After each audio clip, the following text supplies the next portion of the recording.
This is the Blood Red podcast from the Liverpool Echo. Hello and welcome to the Liverpool Blood Red podcast. I'm your host today, I'm Connor Dunn, and I'm joined by three wonderful and excitable journalists. I think maybe two or three of them are. Anyway, Ian Doyle, how are you?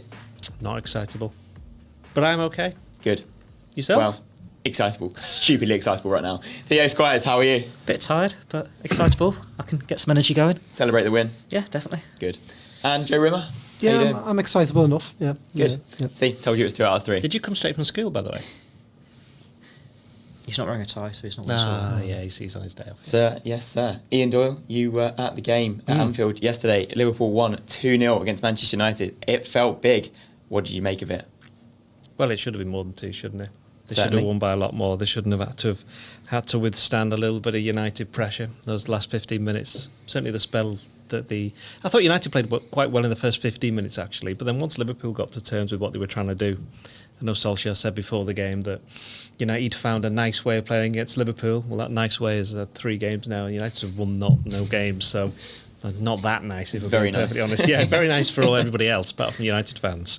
But after that first 15 minutes, the rest of the first half, Liverpool were very good. Scored the goal through Van Dijk. Very close to getting a second one through Wijnaldum. That would have been a great goal had that been allowed, although that was rightly offside. For me, Firmino's goal was wrongly disallowed. I don't think it's a foul by Van Dijk on De Gea, but I'm well aware that I'm of a certain age whereby I don't really believe that when you go near a goalkeeper it's automatically a foul, but football these days it tends to be. Although I think Van Dijk did just about everything he could have done to not foul him by keeping his hands down. I'm not sure what else he can do anyway, so then the start of the second half, Liverpool for 15-20 minutes, Klopp said afterwards, he said it was brutal the way that they played. It almost was, because what they forgot to do was score at the end of it all. I think Henderson came closest, didn't he, with that shot that De Gea, another good save from him, as he always tends to do against Liverpool, yeah.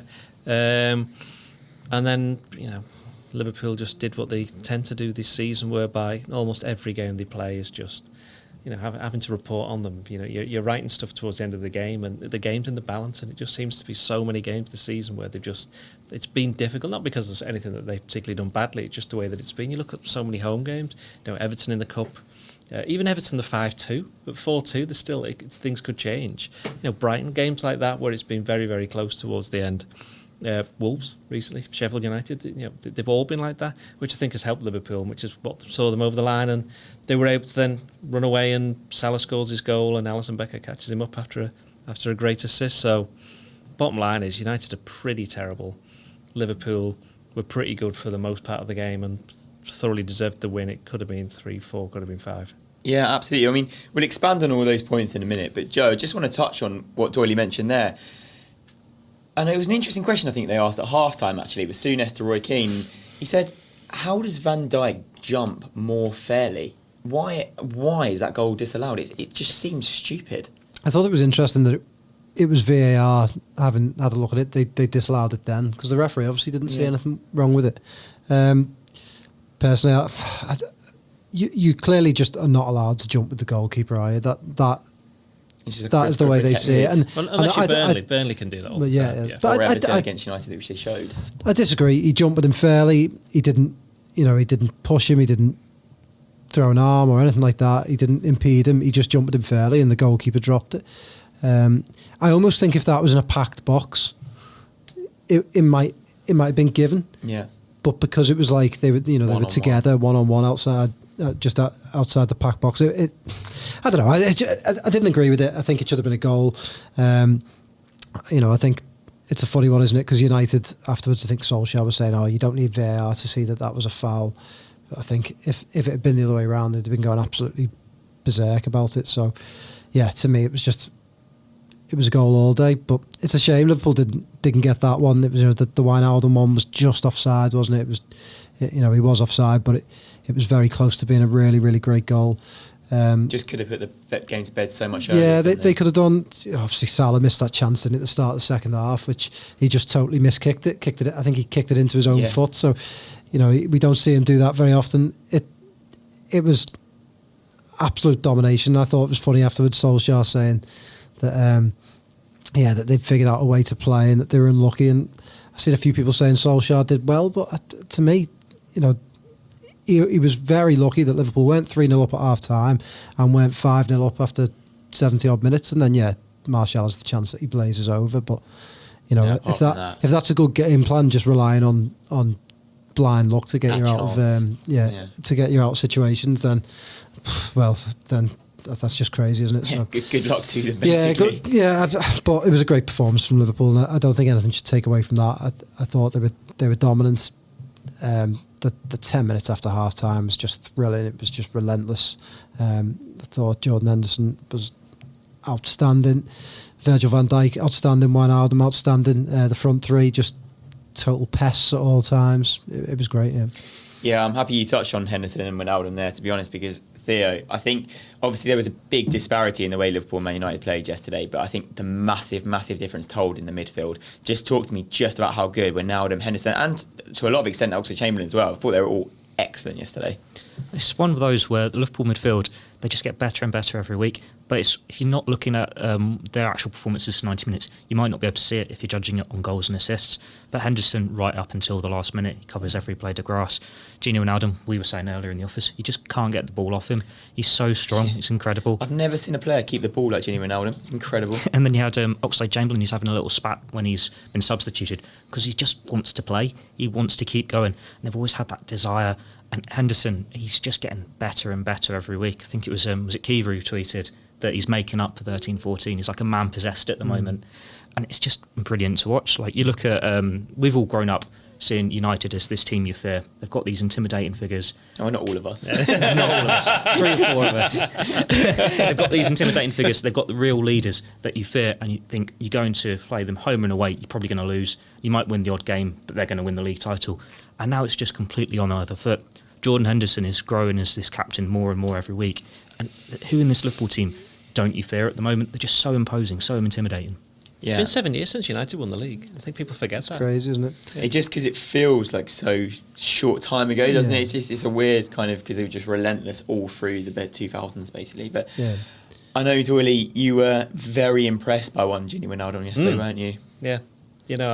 Recently, I think, certainly since he's come back from the injury that he suffered where it meant that he missed the 2 games out in Qatar, he's been fantastic.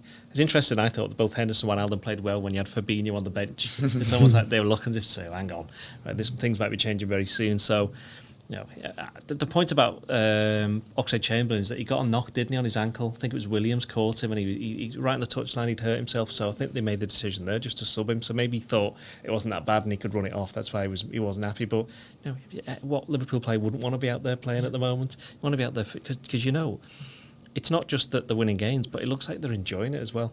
It looks like they're just, how can you not enjoy it if you've won 21 of 22, isn't it? So 64 points. But going back to Wijnaldum, he just, he's turned into, at the time when he signed, I was one of many people who thought, decent player, but where's he going to play? And of course the answer's been everywhere. He's played centre-back at Brighton, he's played up front at Barcelona, and now he's playing in this kind of role where it's interesting that him and Henderson and whoever the third midfielder has been, since Fabinho's been out, they've almost at times taken turns about who's going to be playing the slightly more attacking role. Mostly it's been Henderson who's been the defensive one, but now and again he's been bombed on and stuff like that. But with Wijnaldum, he just seems to, when he gets in the zone, you can't stop him because, you say, he's very good at protecting the ball. He's very good at going off and getting the ball because he's so strong as well. And I reckon that his pass percentage in terms of completed passes must be higher than almost everybody else because he so rarely loses the ball. And as we both, me and Joe just said before, if that goal goes in for the team it was just everything about it. Is so good, isn't it? But that sums up.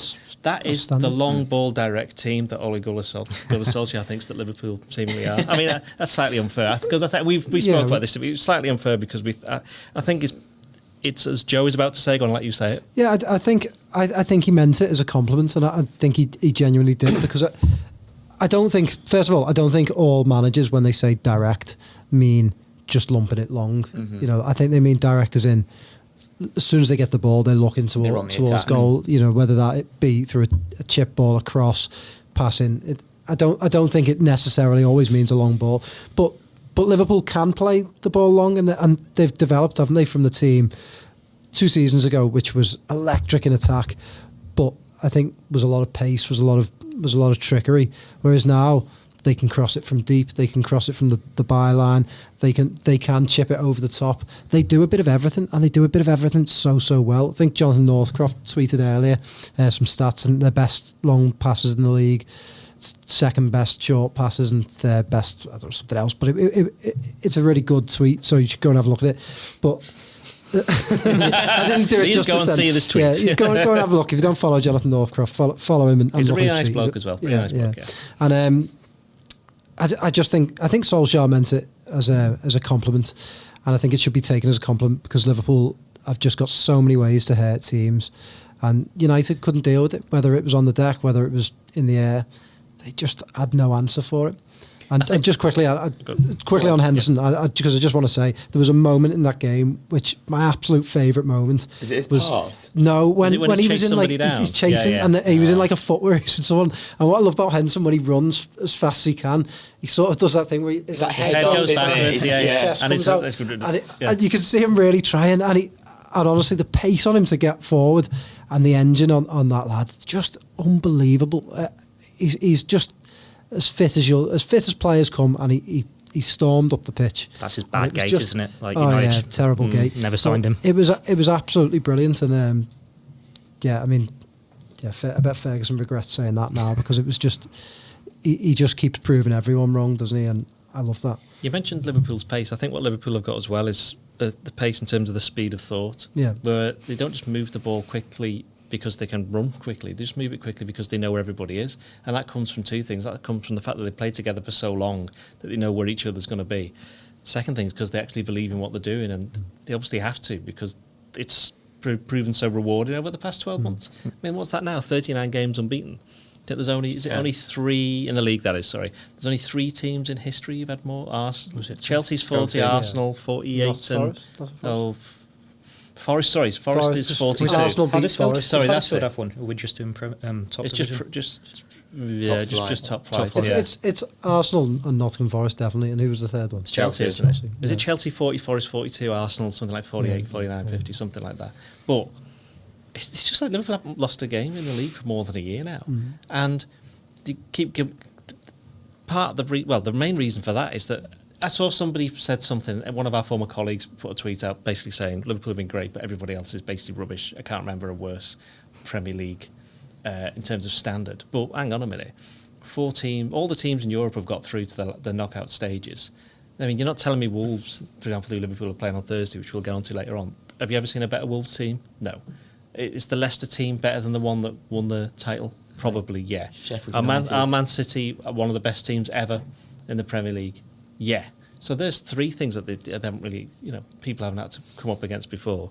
I just think that because if you take Liverpool out of the league, would anybody be complaining about the standard of it? It'd be a really tight title race. Exactly, yeah. Points. People, they might say Man City haven't quite hit the heights, but I think part of the reason for that is because Liverpool have been so relentless that the minute something goes wrong for City now, they're thinking, oh no, look what happened against Crystal Palace. It'll be interesting to see how they react to that because they've got Sheffield United away next. That won't be easy for them. Leicester won 7 games in a row in the winter, didn't they? And you think, if it's such a poor league, how is a team able to go and win 7 games? They're obviously a very good side. It's like any league. There are some teams that aren't as good as others. Yeah. I mean, the ones that are struggling at the moment, they are struggling for a reason. But there's no Derby County 08s, is there? The ones that just totally cut adrift with 5 points. Even Norwich, but they play good football. They play good football. They've beaten City. Yeah. I think that is very unfair, really. I think Liverpool have just set such a high standard that if anyone has a little wobble, it looks almost worse than it is, isn't it? City draw a game, and you can't afford to draw a game anymore. They've just demoralised everybody else. It's what City did a couple of years ago. I mean, I think I'm right in saying Liverpool are far, far further ahead than City were at this stage of that season. In fact, was it the 23rd or 24th game where Liverpool beat City? Yeah, well, they'd beaten City by now. Was it by now? I think so, yeah. I'm sure it was... No, I think it might be the next game. Is it? Yeah, because they drew with Palace, didn't they? Which is what Liverpool went past City's record then. This Liverpool team, they can finish the season by matching United's treble winners, matching City Centurions, matching Arsenal's Invincibles. The only record they can't, you'd imagine, not beat is the Chelsea defensive one from Mourinho's first season. And even then, they're only 1 goal behind that at the moment. So the way they're going at the clean sheets at the moment, just keep Joe Gomez and Van Dijk there. They're getting clean sheets every week. They might have a very slim chance of breaking that as well. It's just an incredible team to see, but they're making it normal. And it does justify Klopp's decision in the summer. He said this team deserve another year together. That's why he didn't go out and sign anyone. And fans, they always want signings. Like, we're in January now. They want signings. They want to see this squad strengthened. But Liverpool players always find a way to rise the levels, get up again. Like, how many times in the past have we seen, like when Fabinho came in, oh, that's Wijnaldum out the team, or that's Henderson out the team. That's just an example there. And they just keep going in strong. Like, how many teams do you think they're just going to win every week? Like, you go looking at it now, it's not if Liverpool will be invincible, because you can't really have that debate. But you're looking not when are they going to lose the next game, when are they going to draw the next game? It's incredible. To be fair, that's what you thought of City. I still think that's City now, to be honest, even though they've drawn 3 and lost 5 or something, so there's 8 games where they haven't won. Because that's what the sign of a very good team. That's what United don't have, as you mentioned before. They don't have that kind of fear factor or that expectation. And it takes a very, very, very, very long time to get that back, as Liverpool have discovered, because this is probably the first time since the 80s, as someone who's old enough to remember, where Liverpool went into games and everybody was just expecting them to win practically every game. There'd be some games that'd be tougher than others, but everyone went, okay, there's Liverpool, they're the benchmark. Liverpool are now the benchmark. Yeah, so I just want to touch on a couple of things that we've mentioned over this last little period. The first one is the fact you mentioned to me the other day, Theo, when you were doing the blogs. Darren Bent saying, you just mentioned on Jordan Henderson's fitness, he's the only player that Darren Bent has ever known to be pulled out of training because he's working too hard in training. And what did he say? His heart rate was too high. Have a heart attack if he carried on working as hard as he was in training. And it's just a ridiculous, thing about Henderson and his relentless work rate. And you see it on the pitch every single week. But I just thought it was just so interesting. I just wanted to mention it. It's just crazy. Just reading the replies. Obviously, Theo's written a piece on Henderson this morning and how well he's captained the team. Read some of the replies. And people saying he was rubbish 2 years ago or whatever. Just... go away. I mean, it's just, but it's stupid, isn't it? I mean, like, all right, yeah, there are a few people saying I told you so now, but so we all should say I told you so, because he has been a good captain for Liverpool. He's always put this sort of work rate, and you look at it now, and he's surrounded by an ever improving team, and he's shining even more. Yeah. And Fabinho gets injured 2 months ago. And Henderson drops back again. Midfield in the league. Brilliant again, yeah. Earlier in the season, we were raving about how good he was further forward. No doubt he'll now move a little bit further forward again once Fabinho comes back into the side, and he'd be great again. He was always a good player. He just had a lot of expectation on him, and people like to blame him for all of Liverpool's issues.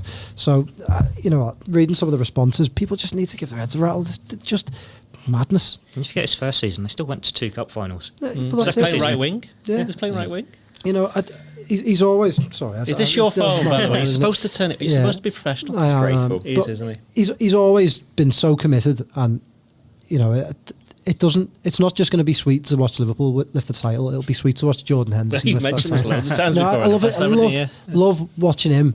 Every fool who ever had to go at him now has to watch him lift the Champions League over and over and over and again. I can't wait. They'll have to watch do him you think lift the there'll Premier still League. be those Liverpool fans remember at the time saying, it doesn't really count if I watch Henderson win the league? Because I've had people tweet that to me in the past, yeah. Well, and what makes it even sweeter as well is these same fans, assuming they're England fans, they could watch Jordan Henderson lift the Euros in the summer as well, because Kane's out. He's going you could have a Liverpool treble, you could have the Euros. Yeah. We're just watching him The dominate problem you got everything. there, though, is that while you two are obviously from other parts of the country, most people in Liverpool don't care about England. So. No, I know, but I mean, the critics of the Liverpool team you still think I know. Henderson particularly, isn't it? He will be the one that lifts that trophy if they do win it, and it will just... And I'm so pleased for him, because like you said before, the work he puts in, and it's ridiculous. They haven't won it yet, though. No, they haven't. But he never complained, did he? He never hit back through the You wouldn't know media that my or- celebration yesterday. He never hit back or wrote a book or anything like that. He never Be a good book. felt the need to sort of to even come out and say I believe in myself. He just got his head down and carried on working, and it's great. I love it. Yeah, absolutely. And while we talk, all the talk about Jordan Henderson, what is really interesting is Fabinho obviously came back onto the pitch, and Wijnaldum, Henderson played really, really well. You have your more attacking midfielder in that holding position, but Ian, what does Klopp do? Does Klopp put Fabinho straight back in? He's obviously a world-class player, but he's going to have to change that midfield. Well, he just does what he did at the start of the season, which was just chop and change. There was games where Fabinho didn't start, Southampton away, Villa away. There was games where Henderson didn't start. I think there was a big one, wasn't it, which I can't quite remember. There was obviously some games where Wijnaldum didn't start. Although, to be fair, he's the one that tends to stay more than any of the others.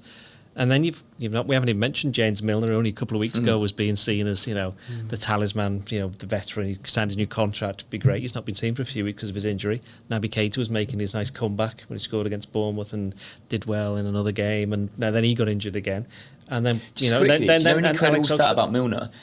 We saw this the other day, didn't we? His injury record is absolutely impeccable. If you haven't seen it, he's only ever missed 6 games in a row for his whole career. That's the longest spell he's had out. It is crazy. This might be his longest spell out ever. He's only been out for 2-3 games. No, well, exactly. Wasn't it a fractured foot or something as well? And he came if back he missed a insanely couple more quickly. games, it'll be his longest spell out of the game ever in his whole career. It's probably no coincidence, though, is it? Like you look at the way he looks after himself, and he's always been a model pro. And you see the little videos that you see him on Instagram he's out running in Dubai, just putting the work in. Yeah, and it'll be no coincidence because I bet his diet must be absolutely spot on. And he doesn't drink either. Doesn't drink. Never has done. But I doubt he even drinks Ribena. Probably just drinks water, doesn't he? Because he's such a pro. I bet it's no coincidence why he's hardly had any injuries. I'm not saying someone who's injury prone or probably treats themselves badly, but it's no coincidence that he's so good. I've got a James Milner story actually. There you go. I did hang on a minute. Does it involve Bolton? No. Okay. No. Well, you can tell it. Go, yeah. I did a training session and a Q&A with Stuart Pearce a few years ago. It was part of a uni projects thing, so however many views you got to do this. And it was just after he'd been like England under-21s manager. And he was talking about all these players he'd had in that squad, in that age group. And he said he wrote down how many England caps they'd get, how he rated them all. And he got most of them spot on. But he didn't think Milner would get any because you're just doing it on talent then. But that's another one like Henderson, that work rate, that right attitude, how far it gets you in the game. And he's like, well, you can see why he's got to that level he is. And out of all the people in that age group, he's probably the one who's achieved the most. It is all about attitude to get to that very highest level. Yeah, it's certainly very interesting. The one criticism that you possibly could have had for Liverpool yesterday, and we've touched on it already, they should have put the game to bed way earlier than they did. I know they were quite unlucky, but should have finished their chances, Ian. Well, that's, as I said before, that's kind of been the case, and Klopp said this himself. There's been loads of games of this season where Liverpool have wasted so many chances and made life difficult for themselves at the end. And that seems a bit crazy to say that when you've got Firmino, Salah and Mane. Mm-hmm. But Firmino hasn't scored at Anfield since last April, wasn't it, against Tottenham? Yeah. What a finish that exactly, was, by the way. That was, exactly. Yeah. So his goal is coming. His goal is coming. I think what was it? He got 5 in the previous 6, and all because he obviously scored the winner at Tottenham, etc., etc. So, Salah. It's interesting. How many goals has he scored now this season? It's probably Salah more than you think, isn't it? 15 or 16. 15, it's more than you think. Yeah, almost joint top scorer, and he scored more winning goals for Liverpool, as in like the winner. Or first than anybody goals. else. Because that's why he stays on. That's why we were talking about this in the office before. Moment, hasn't he? Yeah, that's why he ends. He's probably the one that gets substituted less than a few times than any of the other front two. For example, Mane and Firmino both went off. Yeah. And was it Origi and who came on? Lallana? No, Lallana was already on, wasn't he? Fabinho. That's it, yeah. Fabinho came on. But Salah stays on because he knows that he's got that in him. He has that moment. And, he struggled a little bit up against Luke Shaw. They played the 3 across the back United, and he was Luke Shaw was on the left-hand side of the 3. And the referee, Craig Pawson, didn't give Salah much protection. There was a bit of he had a bit of a set to, didn't he? Shaw was after him all the way. Rugby tackled him on one of the shots, he got booked in the end, and that was just through Salah just sticking with it. And that booking then meant that I think another United player then had to pick up Salah, and then he gets the space, and because obviously there's changes, he's playing off the last defender, and he gets the goal in the end because he's got that in him, and that's why.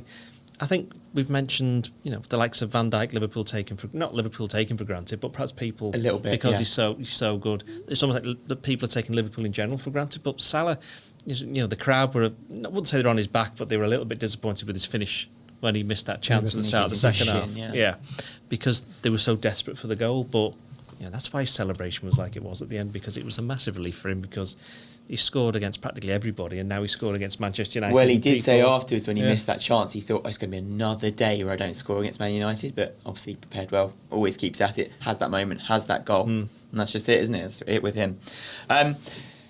Theo, I just want to touch on how rubbish Man United are right now.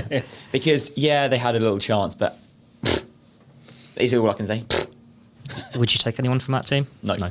Not at all. I'd take Rashford but he wasn't playing. Yeah, exactly. Well, that's Just- Maybe Martial, actually, to be fair. No, But I think Martial. He'd be a I good think squad. De Gea would be good reserve keeper for Yeah, Allison. I think Martial. As much as we under- like Adrian, I think De Gea might be better than Adrian. Possibly. I think Martial under a better manager and under better managers throughout his career would be far better than what he's doing now. But the point remains, isn't it? No, They but- were. yeah, you're right. They're horrendous. Well, they're to be honest. 30 points behind now. We're in January. Gerard Oi, oi. Houllier got sacked for being 30 points behind in qualifying for the Champions League, behind Arsenal's Invincibles. It was always, you don't want to be 30 points behind. Granted, when the Premier League was a little more competitive when you're on less points. Liverpool weren't quite so magnificent. But they're just not very good. No. Like, they set up with 5 at the back, like we've said, with Luke Shaw as a centre-back. They're going to park the bus. You knew that straight away. And it was Dan James up front, like they did at Old Trafford, because they got lucky to get a draw there. And Ole Gunnar Solskjaer thinks he's got this master plan that can stop Liverpool just by get as many men behind the ball as possible and then lump it long to the fast players. But Liverpool are the ones who lump it long. They're the ones who play direct. It's just, they're not nice to watch. just I got- thought That's the Fred point, did though. better second half. I thought Fred did better second half. He had about 5 good minutes and everyone raved. They've got a I'm team not full raving, of- I'm just saying he did better in the second half. But they've got a team full of stodge, haven't they? They're players. Pereira and Lingard, I know he didn't play, but I just What found does that say Alisson's about got him more if he's not assists Yeah, playing? exactly. Alisson has Average got more assists this season than Lingard. I can't believe I mean, Matic is only it's just 31. They've just got a team full of absolute not stodge. Not worth his money. That's just Maguire, but anyone could see that coming. I'm sorry, but Maguire, good centre half. Yeah. and Yeah, undeniably he's good. because he was English, they needed a centre half, and he was a leader for Leicester. But because Liverpool had gone out and spent 75 on Van Dijk, Leicester just went, "There's your benchmark, beat it." And United had to, and when you're chasing, you get desperate, don't you? And make desperate decisions. And Well, and we've that seen was- it. Yeah, We exactly. saw it Liverpool. happen. We've seen it with Liverpool loads Yeah, and loads of times. So they went out there. It must be, this must be what it was like for them. 10 years ago, 15 years ago, when Liverpool used to turn up at Old Trafford, and they must have thought, God, they've got some bad players. Did we all enjoy the Widges Meg on Maguire? Oh, No, did I? But Lindelof plays every week. Lindelof plays alongside him every week. It's just like he wouldn't. good All 4 of Liverpool's people had to go at Lovren. All 4 of Liverpool's centre halves are better than him. All 4. Yeah. Yeah, without a shadow of a doubt. Yeah. You look at Maguire's the one they brought in, but Leicester, alongside him, they had Johnny Evans. I've always thought Johnny Evans is a decent centre half, and United let him go over many years ago when they're actually a good team. Just, what are they building? Yeah, exactly. But you mentioned there, Theo, Solskjaer had this grand plan to kind of sit back and get everyone behind the ball. But actually, Ian, Liverpool have worked out how to play every single team, every type of team, every setup. They break everything apart from down. Napoli. But Even then, you get my it's still- point. yeah, I know what you mean. Yeah, I mean, but then you spin that round. What can anybody do to stop Against Liverpool? them, yeah. Which is precisely why they are so far clear at the top in the knockout stage of the Champions League, in the FA Cup 4th round. And it took in the League Cup, it took playing basically the under-18s team to lose that, to get knocked out of that. I just think this goes back to what I was saying And it about... still was a pretty spirited performance exactly, for a lot of it, yeah. It goes back to what I was saying before about they've just demoralised everybody. Because there are weaknesses. There's weaknesses in every team, and I watch Liverpool all the time, and I could tell you right now where they are. I'm not going to say them here, but you can say we can say analysis team listening in. yeah. Nuno. I think basically, it's weird. Nuno's Actually, this is Sure, you can say what you want. We've got analysing Anfield. now. After the game at Tottenham, Klopp does his, what we know as his breakouts, where because the game's on a Saturday, he speaks to the national newspapers for the Monday morning. I'm part of that, and somebody, I won't say who it was, asked the question basically Not saying saying, much in this podcast, are you? yeah, Not giving much away. it said, basically asked Jurgen Klopp, is there anything that you can tell us about your team? Because, we just keep on writing all the time about Liverpool winning and we're running out of things to say. So is there anything that you want to tell us that you do differently in this, that and the other? And Klopp's like, no. Why would I do that? It says, if you're going to ask me that question, I'm the last person who'd tell you that. So, yeah, going back, Liverpool have got weaknesses. And I think teams have spotted them. Solskjaer would have spotted them. There are gaps to exploit. But it's the fact that Liverpool react also quicker than any other team. If they see, and that comes from the manager The and the recovery coaching is- staff, If they see, hang on, right, something's going a little bit wrong here, they'll change it. I think the game against Everton that they won 5-2, it was 4-1 just before half-time, and Klopp was desperate for them to get in because he spotted something and wanted to change it. Everton scored to make it 4-2, and that changed the game slightly. And again, he's literally just on the exact point. As soon as Liverpool came out in that second half, it had changed a little bit, and they were unbelievable for that first 10 minutes. Yeah, exactly. Like, unplayable. Yeah. So It's also trying to find that space and time, and you know, if United had spotted a weakness yesterday, they didn't get many chances to exploit it, did they? Because you also need Liverpool, the players to be able to do it, and then if you've got very good players like Liverpool have got, who are playing in a very good system for a very good manager and a very good coaching staff at a very good stadium in front of very good fans, then you're going to you're going to find it hard. Yeah, you're going to find it hard in the opposition. Some very good journalists as well, and you. Wow. Haven't you got a meeting to go to? I think you might hit me. I've never seen it done this way. The point, what all of that means, though, Joe, is that Liverpool are in an excellent position. They are unbelievable play, and Liverpool fans sang yesterday for the first time this season, we're going to win the league. Was this the moment everybody realised it really is here? It felt like the moment that people said, right, we can talk about it now. Yeah. You know, I think. Look, I myself, you've been thinking throughout the season, don't want to tempt fate, but there's 16 points clear, a game in hand. You know, if they don't win it from here, it will be the greatest upset ever. And in they will any have league, to, ever. And you look at the games that they would have to lose, it would just, I mean, it's not going to happen. They're going to win the league, and if you can't, Liverpool fans should now just enjoy every game now, and they should sing what they want, enjoy it, and soak it up, because you're watching perhaps the best team you might see in your lifetime. So just enjoy it, and yeah, that's all there is to it. They're going to win the league. Jurgen Klopp crazy. was as close to saying it as he could be, because obviously he doesn't want to, by saying we can't join that party yet when he was doing his post-match yet, because he knows they've got to stay focused on the games. But he's not silly. With a lead like that, it's pretty much almost in the bag, isn't it? And the next run as well. And if you can give who City and who Tottenham and Leicester have all got to play. I know you've got it written down there. So well, you mentioned it, so you go ahead.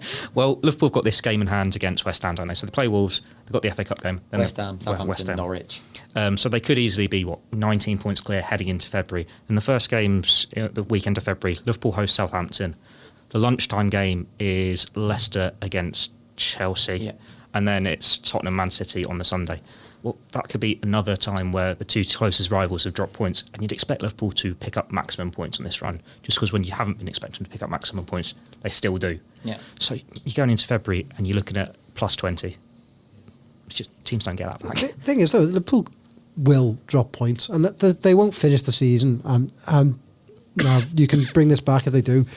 20 points clear. They'll also get beat. They'll get beat. I think they'll get beat. I think they will as well, but it doesn't matter, does it? It doesn't matter. We said this last year about Man City, that when they're in that insane winning run, they're going to drop points at some point, and they didn't. But Liverpool didn't either. It's true, but then at the same time, law of averages says they will drop points. Yeah, they will get beaten at some point. Sean was next to me yesterday, sweating away when United were having a bit of pressure. Who's asked? At the end of the day, if United score here... Can we say that? Oh, you just have? Well, and Connor swore in the last one, didn't he? So when? You did. You did, actually. I heard about this. You used the P word. Yeah. I listened. I heard it. Well, I'm very sorry to all our Middle Eastern fans who wouldn't have heard that podcast. Yeah. But I wasn't it, so it was they won't be hearing this one either. So don't apologise to them. But it was like, who's bothered? At the end of the day, if Liverpool had dropped 2 points yesterday, carry on. Just doesn't matter. I think Andy Robertson spoke after the game, and I think he said that part of the reason that Liverpool fans were singing that because it was United at the other end, and obviously United fans have been kept behind, and they were just bigger because it was United. We smashed United with 30 points clear. United now. That's it. I felt bigger. I think they'll finish above United. Yeah, I think you're probably right there. I think it felt Can they actually finish below United now? I don't think Norwich can't catch them. Norwich are the only ones that can't catch them. Yeah, I say only ones. There's still 16 games to go. Yeah, but still, it felt bigger because of the style, didn't it? As well, the 1-0 up, United did have a little bit of pressure, and then to score with virtually the last kick of the game, it just felt like any hope that anyone anywhere, as mad as that person might be, had of Liverpool dropping points, it was gone, and I just think it's in the bag. The other thing is you saw the United players at the final whistle, and some of them were on the floor when the second goal goes in, and you can tell they are absolutely desperate. They're not daft. They probably think Liverpool are going to win the league, but they wanted to be the first. They wanted to be the first ones to say, "Look, basically get a draw and say, hi, you didn't beat us this season," or beat them in the the first team to beat them, because there's going to be that. That's something that Liverpool have to contend with over the next couple. Yeah, which I know we'll get on to Wolves in a bit, but I think they particularly will have a very big axe to grind with Liverpool. And that's it. And I know we obviously mentioned Liverpool are going to get beaten this season, but like the point is, the longer they go unbeaten, the more they get winning games, the more pressure. Because every team is going to treat a Liverpool game like a cup final now. Yeah. I still hate that though. It's just a. You hate what? I hate the fact that this unbeaten thing is being talked about, because it almost. Let's just stop talking about it then. But this the issue. People, I read something yesterday saying like Arsenal will want to do it because they'll want to stop. Man City will, and now it'll be like, oh yeah, but you didn't go unbeaten. No one cares. Like, honestly, don't care if they lose every game between now and the end of the season as long as they win the title. Doesn't matter. And going unbeaten, it's just, so what? Only 2 teams have done it. It's not as though it's a regular occurrence. And even though Arsenal one of them did it, I wasn't even alive for. Yeah. It was that long ago. And Liverpool have already won more games than them anyway. Season was like half as long. Yeah, even though Arsenal did it as well, would you say that Arsenal Invincibles team was better than Man City's 2 years ago? No, it wasn't. They're not better than the Liverpool team now. No. So they drew a lot of games, didn't they? But it doesn't that, It's still unbelievable that they went the entire season unbeaten. I mean, let's say honest. In terms of Liverpool season, it just doesn't matter. Doesn't. You just want it. It gets to that point where when you win it, if you still haven't lost, you can say, fine, that's the next aim, isn't it? To go unbeaten or to win Champions League, FA Cup if you're still in it as well.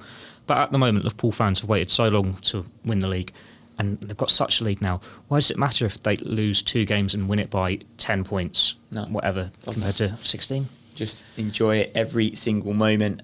Somebody else that seems to be enjoying his time a little bit further south in South Wales, Rhian Brewster scored his first professional senior goal. Lovely team move, lovely finish. Great to see. It is, because he's obviously somebody who Liverpool still got high hopes for. I think it's interesting because I think this season Klopp probably thought he was going to play, and probably Brewster probably thought he was going to play a little bit more than he has done. But for whatever reason, the front three haven't been injured, or when the opportunity presented itself, he's either not quite been ready, or he's had a few niggles, or say for example the Everton game in the FA Cup, you thought that would have been one where he'd play, and he didn't, did he? Did he come on? No, he started, didn't he? He came on against Everton. Did he come on against Everton? Yeah. Of course he came on, didn't he, because of Klopp. Yeah. That's probably one where he thought he was going to be starting, let's be honest. But Liverpool signed Minamino. Elliott's the one who's come through and he's taken a place. Jones. So these players have come in and they've done the business where perhaps Brewster hasn't been able to. And I think people forget that injury just set him back. He was out for a bit more than a year, but it's also going to take another year on top of that for him to get back. At that stage of your career, you've missed out on all that development. That's the problem. For example, Ross Barkley had at Everton when he broke his leg. It took him a very long time to get over it because he didn't just miss the year that he was out, but it's that stage where the others get ahead of him, as we have seen us say with Elliott and Jones. So going and playing regular football for a decent team in the Championship, we all know he can play. Well, they're up into the promotion places now. Yeah, Swansea, exactly. So and for them to actually put their faith in him, because they've had to move. What happened to them? Did they lose somebody? Or Striker went back on. Was it Sam Gallagher? Somebody went back basically. Yeah, so that's why they moved for him. And of course, he's working with somebody who he worked with for England the World Cup. Players there he knows as well, exactly, like Jan de Handa. Yeah, so it's all set up for him. We know he can do it. It's just a matter of him actually proving that he can do it because, as you just say, that's his first ever professional goal as a footballer. And this is somebody who we've been speaking about for more than 2 years that could be the next big thing at Liverpool. He's been the victim of Liverpool's success, hasn't he? Like, if Liverpool were in United's position, he'd have had opportunities. Like, look at it yesterday. Mason Greenwood, they need a goal. He was who they turned to, thrown off the bench. Rashford's now going to be out for 6 weeks. Greenwood's again going to be who they turn to. Greenwood is very good, though. He is very good. But without the injury, Brewster could be like that. Yeah.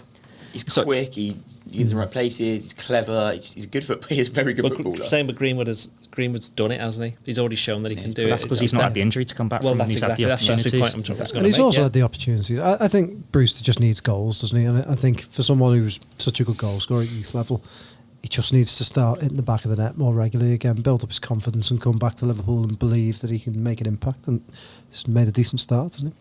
Yeah, well, before we move on to the Wolves, and as we're talking about the youth, worth mentioning that the Liverpool under-18s are currently second in the under-18s Premier League.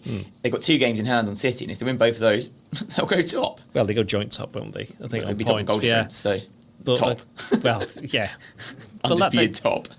Well, Doyley's glass is always half empty, isn't it? My glass is always full. I'm just dealing in the in absolutes, like facts. I apologise for that. They will be top. Yeah, but if the season ends, then they will not win it because Man City would win it on goal difference. No, Liverpool win a goal difference. No, I thought it was City. No, Liverpool. You sure? A goal difference, yeah, 100%. Sure. I looked just before we came. Okay, sound. There you go. I'm not dealing in facts. But yeah, that's credit. That's credit to the work that Barry Lutus. I mean, the Liverpool obviously through to the Champions League knockout stage, but the under-19s got through to the UEFA Youth League knockout stages. They won't find out who they're playing. I think they play next month. They won't find out who they're playing until the playoff round of those who finish runners-up. Then they'll know who they're going to be playing. But that's a competition where Curtis Jones is still playing in that, and he's scoring in the FA Cup. And Curtis Jones is probably the best player playing in the UEFA Youth League this season, and he could still play for. I think he can't play in the Youth Cup. Sorry, but he can't play for the under-18s, but he's playing for the under-19s. But he's saying it's an example of there's a lot of talent coming through. As always with these things, they won't all make it at Liverpool. In fact, very few of them will. But Liverpool are giving them a great opportunity, and they've all made their professional debuts now, pretty much, haven't they? Villa. Yeah. Liverpool are giving them a great opportunity, and it's an example of how, from top to bottom, Liverpool have this kind of ethos. Everybody plays kind of the same way. They know the formation, they know the style of play that they want, because they're building it so that the players coming through have the best possible opportunity to actually make an impact when they're then playing in the first team, which, as I say, we've seen with Elliott, we've seen with Jones, we've seen with Nico Williams, we've seen with Yasser Larouci against Everton.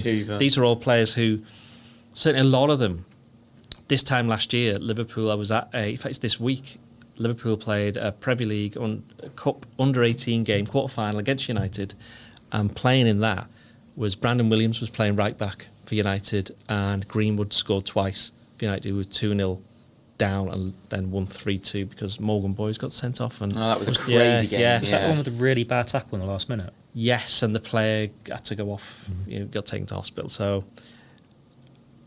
Liverpool, as I say, in the end, it may end up saving them an absolute fortune if the likes of Jones, the likes of Williams, and the likes of Brewster. There's more than one way of getting into the Liverpool first team. I think Gorsty wrote a story on it last week. You can go out on loan like Brewster has. You can stick around. Klopp said that sometimes staying is better than desperately wanting to go out on loan. Like Jones and Williams and Elliott have proven that. So, it's all looking good, not just for now, but also for the future at the club. Yeah, that's the point. And before we move on to Wolves, Joe, it is the fact these youngsters have got a chance. They put themselves in with a chance to play for Liverpool's first team, and it's just an incredible indictment of where Liverpool are right now. Yeah, I think the academy's been quite understated. I think there was a time when there was a big clamour for, it was always the next Gerrard and Carragher, and there was a little while there. It was like, everyone who came through, Rossiter came through. It was like next Gerrard, and people were desperate for someone to come through, and quietly, they've actually produced a whole host of really good quality players, and whether they make it at Liverpool or elsewhere, they'll all have good careers. So, I think the work done at the academy by Alex Inglethorpe, Neil Critchley, Barry Lutus, it's just been incredible. And Vita Matos as well, since he's arrived, he's helped with the progress of getting players from the academy through to the first team. And of course, all of that will be so much easier next year when this summer, when they all move up to Kirby, and then the first team and the academy are all on the same base, and Klopp can have a better look at what's around. When's the last time Liverpool as a whole club were this well oiled? You think even when they had to go at the title under Benitez, the academy wasn't a good place. There was always things happening. And then before that, again, there was a disconnect. Houle wasn't perhaps giving youngsters as many opportunities, but now, well, who's that down to? FSG for appointing the right people, and then also trusting the people who they've appointed to then appoint the right people. So that's a special podcast coming on here, to be honest. It's very impressive, though, isn't it? It's very impressive. Exactly, yeah. We'll move on to Wolves because we need to move on at some point rather than eulogising about how incredible Liverpool are on every level of the club. They concede, to put it blankly, Theo. Yeah, they conceded 2 at the weekend, 2-0 down. Still got it back to win 3-2. But Wolves are, I think, not struggling, but they're the normal team in Europa League for the first time in however long, trying to spin as many plates as possible, make mistakes. They've got some good players on them, but they've always had just this good 11, 12, 13, and they don't really have that depth, so they're going to make mistakes, they're going to get tired. And as long as you pretty much stop Adama Traore, you're going to stop Wolves. Southampton did not stop Adama Traore. They lost 3-2. Yeah, that's basically it. And Liverpool going to Molineux Thursday. But Wolves, again, we spoke before this podcast started, you think Wolves' home record would be really good. You imagine that would be the case, but it's not really, is it? I think they've only won one of the last 4, but to be fair, at home, that was against Man City. It was, but yeah, I like Wolves actually. The Wolves, the Wolves. Yeah, I do like them. I think they got. I like Nuno, although he's a bit of a misery guts, certainly with the press anyway. Maybe that's just because of you. No, it wasn't me. It was he absolutely tore into somebody who was basically on work experience when Liverpool won 2-0 there last year. It was a little bit harsh, I thought. Anyway, yeah, Wolves. I think it's funny, that game last year, Liverpool won 2-0 just before Christmas on the Friday. I thought Wolves played really well, but they didn't have anyone to score the goals, and Jimenez was playing up front. And I thought he's never going to. And then Jimenez, yeah. And since then he's scored about 30 odd goals, hasn't he? Been ridiculous. He's been so good, and I think. Take Theo's point, but I think the squad's a little bit stronger than perhaps Theo's made out there. I think they do have 1 or 2 youngsters. That Neto's only 19, the guy who did the infamous celebration for the VAR goal. And funny enough, because that game, the turnaround of these games it's sort of like about a month, less than a month. That'll be fresh in Wolves' minds, and I think it's going to be really difficult for Liverpool because they forget that Liverpool are top of the league and all this kind of stuff. They'll be absolutely desperate to get one over Liverpool because they'll be thinking we should have got something out of that game. In the same way, the last game of last season when Liverpool won 2-0, when obviously City won the league, Wolves had loads of chances. They just didn't put them away because Liverpool's heads weren't quite all at it in the second half. So I think they'll be thinking, we owe them one here. And I think it's going to be... if something goes to VAR as well, because they absolutely hate VAR, don't they? Yeah, they hate VAR. Had it in like the FA Cup. There's so many. I think they're one of the few teams that haven't scored a goal from it. It hasn't gone their way, and there's so many that have just gone against them. Like both instances at Anfield, they had one in the FA Cup game against United. Just keeps on going. So they are going to be. They will be fuming. They'll be right up for it, won't they? Do you see this being a really tough game, Joe? Yeah, I think so. I think it doesn't help Liverpool that it's an evening game. They can do the light show. Yeah, they love a light show. They do a better one than anyone else, by the way. I've been to quite a few of them this season. Theirs is very good. And the recent one at Anfield, even though the decisions all prove to be correct, they'll have this sense of injustice. Well, I think their fans will be up for it. They've also got a player called Vinegar. She passed me by this season. Vinegar? They've got a player called Vinegar. Not That's pronounced Vinegar, is it? Well, I doubt it, but He was good. He was good at Anfield. He's very good. See, there's another... it is very good on chips too. yeah. Crack on. Yeah, no, absolutely. But I mean, after Wolves, as we've already spoken about, you got West Ham, you've got Southampton, you've got Norwich. They all feel very winnable. It's one game at a time, Connor. I'm only looking at Wolves. This is not for us to say. It is for me to winding say. up, podcast after podcast. It's not for us. Enjoy it. We are there to make comment. We are not the players. We are not the manager. Enjoy it. Love it. We're going to win the league. Just love it. No. Connor's very excited. I'll enjoy it when it's done. The whole one game at a time thing. You can look at runs, can't you? In the next run, I think on the slide it's slightly tougher. West Ham seems to be. It's just not a place I have happy memories. Yeah, I know, but they seem to drag. They were naff. Good word. And they seem to make everyone dreadful. else. That's one of the worst words ever. But they seem to make everyone else naff too, don't they? They drag you down, West Ham. So I batted them 4-0 a couple years ago. There was 4-1. There was a 4-0. That was the opening day of the season, wasn't it? There was a. I'm thinking of the was it No, the orange shirt? There was a 4-0 when they were trying to That was the 3-0. 4. There was a 4-1 when There was the orange shirt one.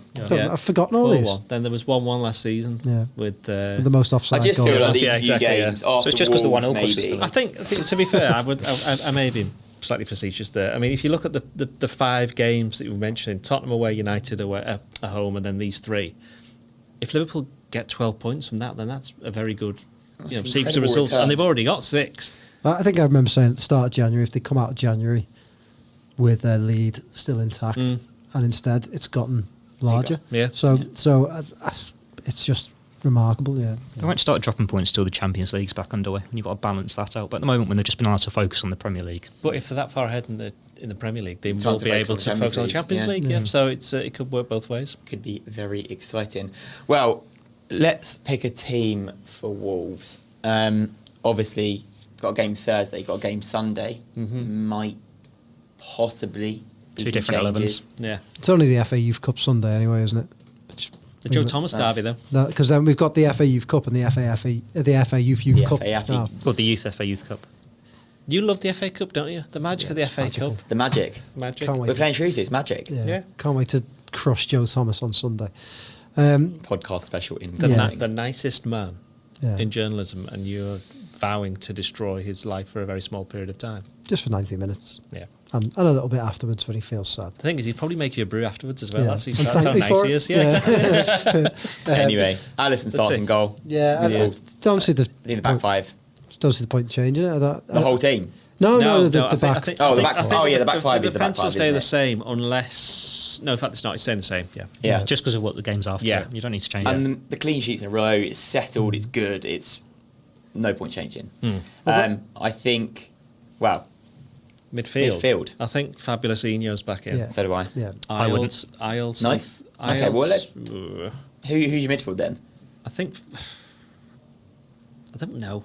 The problem is, they'll okay, Fabinho's definitely playing. Yeah.